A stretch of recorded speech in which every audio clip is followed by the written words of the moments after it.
Hello, everybody, and welcome to Revive Health's Daily Briefing Live for Tuesday, June 2nd. This is our 30-minute review of the latest, most important news, resources, and advice for health system marketers and communicators dealing with COVID-19. My name is Josh Schoonover. I'm your guest host today, and I'm joined by Chase Kleckner, Revive Health Senior Marketing Manager, and our workhorse of a show producer. Hi, Chase. Hey, Josh, good to have you on the show. Thanks for leading us today. My pleasure. And today we're extremely fortunate to be joined by Dr. Robert Kahn, who is a professor of pediatrics and associate chair for community health at Cincinnati Children's Hospital. Dr. Kahn serves as the executive lead for the hospital's communication and population health strategic plan, which seeks to help ensure that Cincinnati's 66,000 children are the healthiest in the nation. So Dr. Kahn, it is a pleasure to be with you today. Thanks for having me. So as with each show, we plan on covering the latest COVID-related news and how it relates to marketing and communications, share what we're seeing and hearing across the industry, and try to open it up for some questions towards the end. As we move through the show, please feel free to submit your questions through Zoom, and we'll try to protect time at the end to answer as many as we can. Certainly, you can all chat with each other throughout the process, but if there is a question that you want us to answer, please put it in the question queue. Additionally, as we go along the way, we'll be including any resources relevant to the conversation we're having in the chat function for you all to access at your leisure. As a matter of housekeeping, we want to let you know that you can subscribe to this podcast or download it wherever you listen to your podcasts. Just search for Revive Health Daily Briefing Live. We'll also be posting a recording of this episode at the end of the day on our website, www.thinkrevivehealth.com/COVID-19. You can find this podcast there as well as any future, or I'm sorry, any previous ones. Just as a few disclaimers, we are not COVID-19 health experts, so medical or scientific advice is not the order of the day today, but certainly we have a lot of thoughts and perspectives on how to talk about this and what that means for marketing and communications. And while everyone's situation is unique, at the end you'll have to make your best judgments on what your organization and your communities need. So let's dig into the meat of the matter. We'll start, as we always do, with a bit of an update on the latest numbers around cases globally and in the US. So we can see, tracking the progress or tracking the number of cases, and ideally very soon seeing how much they're receding. We use Johns Hopkins dashboard for this. So at a quick count just right before this broadcast, the case count in the world was just under 6,310,000, with the death total coming in at 376,445. Bringing that home, our case count has exceeded 1.8 million. And the current death count as of right before this was 105,262. We've been doing this podcast for 2 months, and like these numbers grow, and it never feels like it settles in. These are just exponential numbers. We also want to, this is an important conversation. I should have set this up at the beginning, which is we're going to spend our time with Dr. Kahn today really talking about the importance of reaching and connecting with vulnerable populations in communities around our health systems and around the country. And how do we do that? This is a conversation that Dr. Kahn and I, or that we've been talking about before the George Floyd case, and certainly before the protests. And it seems as though, while it's an awful conversation to have, talking about health disparities, talking about vulnerable populations, talking about what that means and how we start to mitigate this inequity doesn't come at a more pointed time than it does right now. So Dr. Kahn, I just throw that over to you to say, just your observations as a public health professional, knowing that health disparities exist, and what we're seeing today in the news and social and conversations around the dinner table are a symptom of that inequity and some of those disparities as a result. So I just would ask you for some comments on that. Absolutely. Thanks for lifting this up as a very current issue. I think we talk about racism as a fundamental cause of health disparities. There are many social drivers of health disparities, but when it comes to African American health and well-being, 400 years of historical racism, systemic racism, and then present day interpersonal and systemic racism is a ongoing contributor. What that COVID has highlighted, but we can talk more about the many ways it expresses itself over time. Yeah, and you know, the timeliness of this conversation is quite striking. And just looking over what's been said about this, I mean, there's been plenty of articles written about who the most affected by, this crisis are, and who is at a disadvantage even going into that. And we're going to talk a little bit about that going forward. Health Affairs has published a series of blog posts over the last several weeks, really digging into this idea of inequity and health disparities. And a recent one that was written last week by Shilpa Patel and Tricia McGinnis had this line in it, and I want to have you react to this. They wrote, "COVID-19 has amplified the moral imperative and the business case for addressing health disparities experienced by communities of color in the current crisis environment." Yeah, I think the operative word there is amplify. The issue of health disparities for kids in Cincinnati, as an example, is widespread. If you look at our asthma admissions across the county, we'll see 5 to 15-fold variation in rates of admissions by neighborhood, with African American lower income neighborhoods having extraordinary rates of admission. So they've existed and the systemic issues have existed. I think COVID brings a new, very bright light on it, and we certainly seem to be having a broader and deeper discussion across the population around the issues of racism and its contribution to COVID and elevated risks for minorities. Yeah.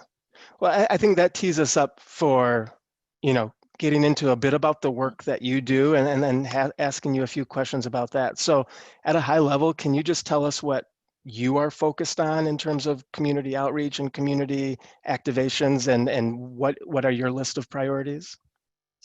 Great, thank you. Yeah, so Cincinnati Children's, to its credit, has really spent the last 5 to 10 years figuring out it's not enough to just be a great healthcare system and how to be a great health system. And so I, along with some other very esteemed colleagues, Uma Kodagal and others, have really tried to help guide the hospital. What would population health goals be for the city? So we have roughly 70,000 children in the city. How would we ensure they are thriving, even if they don't come through our doors on a regular basis?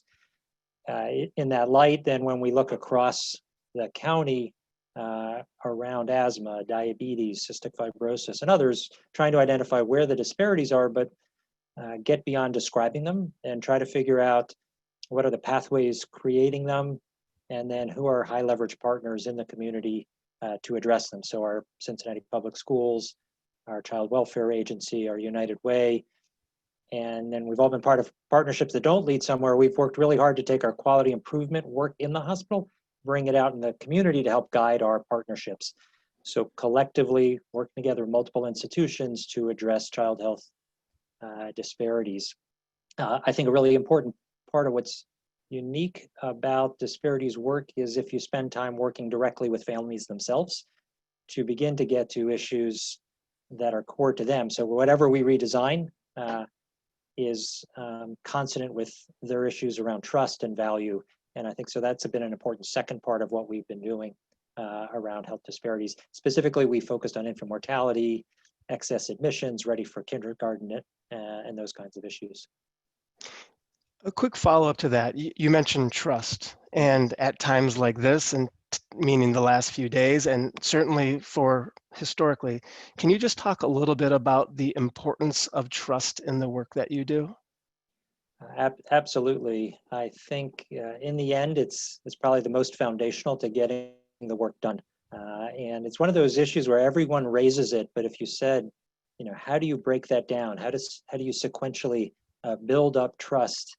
I think there's very few good frameworks that I've seen out there that specifically apply in this area. We work very closely with our partners in community relations as critical to building that sustained dialogue with communities. We bring families directly into our planning circles and execution circles, so they're guiding us along the way. And then we try really hard to deliver, because no matter how you do all the other stuff right, if you don't deliver better results for kids, in the end, trust is lost. And we could set this up for for a deeper COVID discussion, but I think having spent time in the community for the last 5 years, building trust and getting results in the end has made it much easier for us to engage around some of the challenges presented by COVID. So, we said at the top of this, a lot of articles have been written about the disproportionate effect on vulnerable communities in this time. That's certainly true more broadly, but certainly at a time of a pandemic, it seems to be particularly acute. Can you talk a little bit as to why that is? Sure. So, there's so many levels at which to approach it, but for those who haven't seen the data, mortality rates and case rates are roughly double in minority and Latinx communities. I think the mortality rates are a little bit clearer. The infection rates are hard in part because testing access can be have disparities themselves. The general way I think about disparities is sort of two boxes. They occur either because a segment is at increased risk or because there's diminished access to effective treatment. And the more the treatment is effective, the day we get a highly effective vaccine, the greater the opportunity for huge new disparities to arise. So when you think then about COVID, to your point, how is it working? You think about increased risk, more exposure in the occupations they have, less ability to stay home and protect oneself, less access to protective equipment, sanitizer. We've spent a lot of time trying to figure out how do you ensure vulnerable neighborhoods have protective equipment and sanitizer. And then on the flip side, access to testing is increasingly looming as a challenge. The health systems themselves may have adequate tests, but when you think about prisons, domestic violence shelters, dense housing complexes, how are we going to ensure excellent access there? And then finally, as I mentioned, the vaccines and therapies will just become ever more important across the fall. So if you were to say, where's the next biggest disparity related to COVID, I just keep a close eye on how vaccination is going to play out. Historically, a lot of low trust in vaccines that's been getting worse. And I can see that playing out in bad ways through the winter.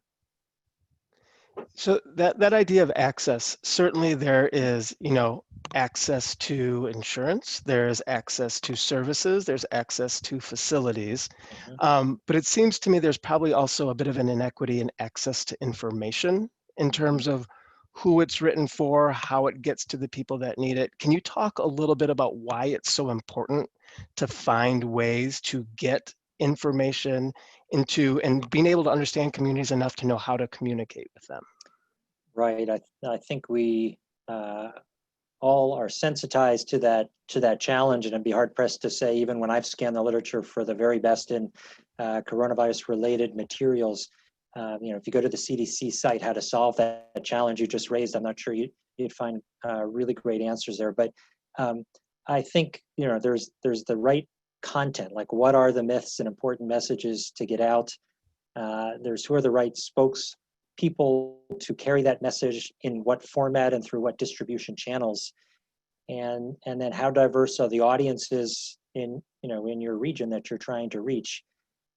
Ideally, we would do that in partnership with influential community members. So I know our communications team has been reaching out to some of our critical anchor institutions or anchor agencies in, say, our neighborhoods with high rates of undocumented citizens. And how can we get that message out? What are the right messages? What are the myths? So I think that's a critical challenge, because in the absence of that, disparities will widen further. I'll just bring an example in which that was not done well. The original Back to Sleep campaign to reduce infant mortality, when it was rolled out, even though overall rates got better, the disparity widened in that time, right? So all that original messaging about how to put your baby on their back to sleep was sucked up by people who got that message in the messages and the way it was delivered. Many others didn't get that message. And so in fact, even though overall things improved, the gap widened as part of it. And again, if it wasn't coming from a trusted messenger or a wise counsel, then the messages can easily be missed. And again, just whether it's the serology testing or the immunizations or even the benefits of testing. I'll just raise one other issue that we're increasingly seeing is this notion of quarantining. You may have been exposed, so please stay home. I mean, the depth of belief in that has to match the urgency of maintaining an income. And what we're hearing is it's very hard for families to give up income by staying home in a quarantine situation. So you can imagine then how important the messaging is. It can't be a quick call from a federal agency and expect everyone to answer the phone and listen to the message. So how do we get broader messaging out about something like that?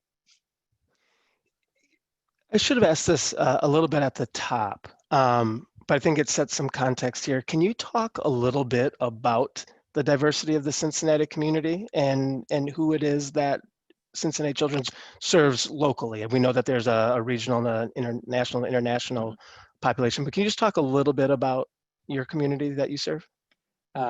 Sure. Now, I grew up in New Jersey, spent time in Boston and other locations, and I'd say we don't have that vast diversity of, say, Queens or Boston. That being said, our county and our city is probably 40 to 50% African American in the city, 30 to 40% white, a rapidly growing Latino community. Now maybe 5 to 10%, but in some areas it's substantially larger, and it's the rate of change that's almost hard to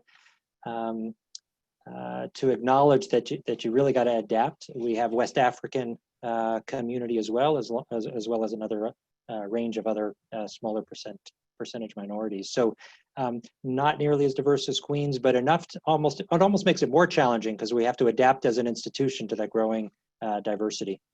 For a fair number of Arab-speaking families as well in our community and coming to the hospital. Great, thank you.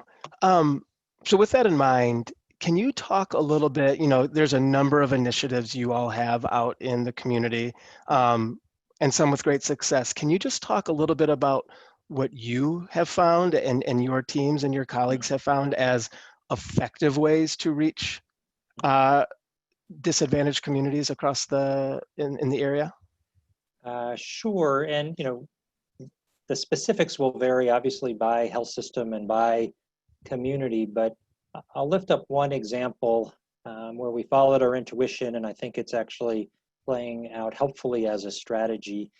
And I think it's a tough decision point for a lot of institutions, and that's around the issue of food insecurity. So I would assume in many of the cities reflected on the call today, the issue of lost jobs and food insecurity is a problem. And we have the Cincinnati Public Schools here who quickly opened up 24 meal delivery sites. And we have a standing relationship with the public schools around their education work. And what we really tried to do is partner with them around those sites and figured out how do we let them be the infrastructure and a platform around food, but then how do we partner with them and bring health information into that space? And then not just health information, how could we partner, for example, around child abuse and neglect? So a second related issue some of you may be aware of, kids aren't being seen. And across the country, rates of reported abuse and neglect are dropping. So then how, partnering with the schools and then bringing on a third partner, child welfare, do we use these physical access points both to engage partners, but even more importantly, to engage families, and which has led then to some joint initiatives around communications about recognizing abuse and neglect, and then how can we better support stressed families. So it's not just a children's hospital message, it's not just a school message, it's not just a child welfare message, each having strengths and weaknesses, but really how could we work together to get that message out, and then how do we use these physical contact points to become trusted local efforts. I'll just take one more step in which we said, these are 24 great sites, but we took our mapping ability and said, hey, where are vulnerable kids in the city? There are 45 neighborhoods, they're not all the same. We were able to then to sort of develop estimates of risk neighborhoods and then where pantries are. So not just Cincinnati Public Schools, but the food bank, and then working with city council, nudge some of the great nonprofits to start filling in holes in those neighborhoods.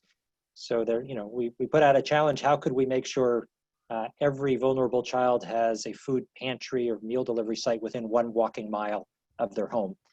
And again, it's just a different way of building a relationship, not a different way. It is a way, an important way to build relationships with the community to become a trusted presence. I think this just build on that notion of trust. So now that we have trusted sites within 1 mile of every family, you can imagine what additional content we could start loading onto that. So now we're in conversations with public health about, hey, where would you put mobile testing sites? Where could you put mobile vaccination sites and so on? So again, it's many layers to it, but I think speaks to your earlier comment about trust and different ways than usual to engage with the community.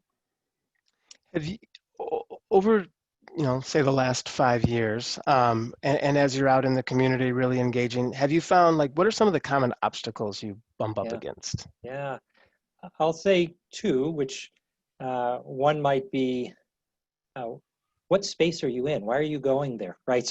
So one risk as we engaged in the food and security space would be a failure to message correctly. Is Children's Hospital in the food delivery business now? What's our mission? Is this a slippery slope? So a barrier or risk is not having excellent communications, including sort of pre-work with the team here, making sure your management understands what our contribution to it is. I'll just say there was a press release prepped or 2 by some of our partners in which it was not so clear what children's role was, and really doing that pre-work to make sure everybody's in the right lane. So one risk is stepping in something and not communicating well, and even people thinking, what's the health system doing here? Or they turn into the big gorilla. I think the other one that comes up, and Brian Hamilton, who I think is on the call today, and I were on a call yesterday, which is, as you try to work in a vulnerable neighborhood, who are all the internal stakeholders who need to be engaged? And so I'm a physician and I work in the population and community health space. Brian leads the marketing and communications. We have community relations, we have government relations. So all of us trying to figure out, you may have a diversity and inclusion officer as well. All of us internally figuring out, how do we work closely together? And then when you bring on a second institution, a university or somewhere else, they may have the equivalent. So I think if I was leading communications, but trying to figure out who's got the message. Is there a message? Are there 7 messages? How do you bring it together? And I'd say that, the current pandemic has given us an opportunity to get better aligned internally and then begin to reach out with a more coherent voice. So, but both a risk, but also an opportunity to get further faster for future challenges. So you bring up a good point. You talked about, how are you getting all of your internal stakeholders on board, and who's owning the message, and how do we make sure there's consistency for that? Can you're on the front lines of this. You get to see a lot of things in and outside the organization. I would love to just open this up to you of, based on your experience, what advice do you have for marketing and communications professionals in a health system, specifically to their role and the opportunity to be able to reach folks who absolutely need the information and the content to live better lives? Yeah, gosh, great question again. And there's just one person's perspective. I think one piece that we found that I'd love us to continue to build on is the role of the front lines. Everybody in a crisis, including community members, one of their greatest needs was to make a difference, right? If you remember those first 8 weeks or 6 weeks, yes, everybody was scared, but everyone wanted something that they could do to contribute. So we had a bunch of de novo efforts popping up in terms of ways to communicate messages, small YouTube segments. And I think it was a great opportunity for us to engage our communications experts with people at the furthest reaches of the front lines and sort of harvest or crowdsource what are the problems you're seeing, what are the messages you wish to get out. So, you don't want 1,000 points of light, but you also want to make sure, you're hearing direct from the front line. So I think an opportunity is engage with some frontline innovators. You know, not all of them, you can't do all of them. They won't do it all well, but look for future leaders, because as we said at the start, right, building trust is so important. So if we get this right, it'll carry forward to future challenges.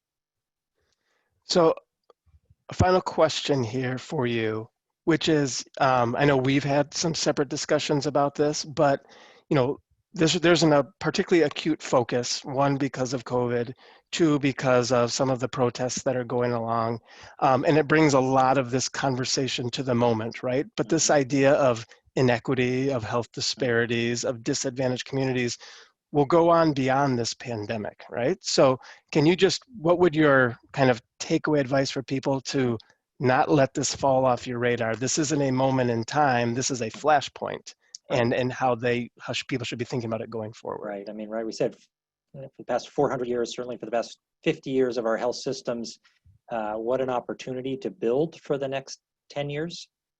So even if it requires some additional investment now, if you think what's the 5-year payoff on this, I think it's worth going all in now and building things that will, finding those elements that can and should be sustained for the next half decade.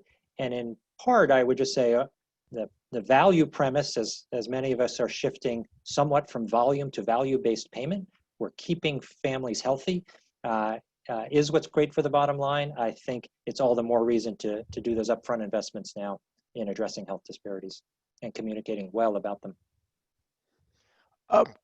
I lied. There is one more question that I have for you, which is all of this takes like a colossal effort from a health system, right? To really be able to rally the thinking and the resources around this kind of a focus.